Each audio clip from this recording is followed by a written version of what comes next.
Bien, on se retrouve pour cette dernière vidéo, puisque nous avons bientôt fini de voir les notions sur cette fonction exponentielle. Et bien là, nous avions tracé la fonction g de x, qui était 36 exponentielle de moins 0,16x.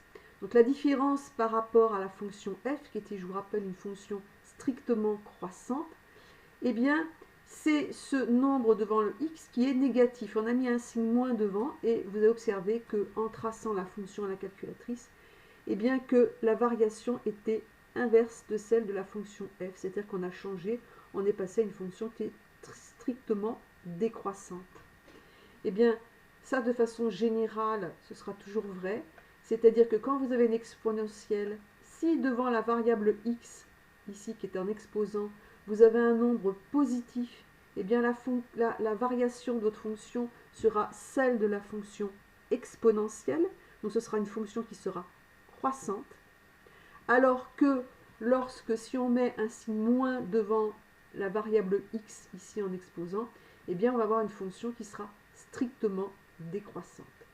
Donc en fait, selon le processus que vous allez modéliser, eh bien pour modéliser des processus à croissance très rapide, eh bien on va utiliser une fonction exponentielle avec un nombre positif devant x. Par contre, si on veut modéliser un processus avec une décroissance, cette fois-ci très rapide, eh bien on prendra une fonction exponentielle avec un signe moins devant le x. Voilà. Donc, pour conclure sur ces fonctions, alors ça c'est ce qu'on appelle les fonctions de la forme a fois x. Donc attention, la fonction exponentielle de référence c'est la fonction exponentielle de x, il n'y a pas de a, où le a vaut 1. Eh bien en fait on peut de façon plus générale travailler sur des fonctions exponentielles de la forme a fois x, donc on rajoute un coefficient devant le x qui sera différent de 1. Eh bien si a, le nombre a devant le x est positif, on va avoir une fonction qui sera croissante. Si a est négatif, on aura une fonction qui est décroissante. Voilà.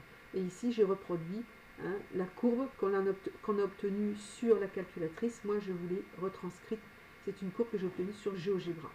Alors, par contre, très important, la fonction dérivée de ces types de fonctions exponentielles de a fois x, c'est-à-dire quand le a ici n'est pas égal à 1, eh bien, la dérivée, c'est a exponentielle de a fois x. Donc ça, c'est pareil, c'est une formule qui se rajoutera au tableau des dérivés. Donc à partir de là, bien maintenant on va pouvoir s'exercer à faire d'abord en utilisant les propriétés calculatoires de ces exponentielles, et puis après donc de travailler surtout principalement sur la fonction exponentielle. Voilà la fin de cette vidéo.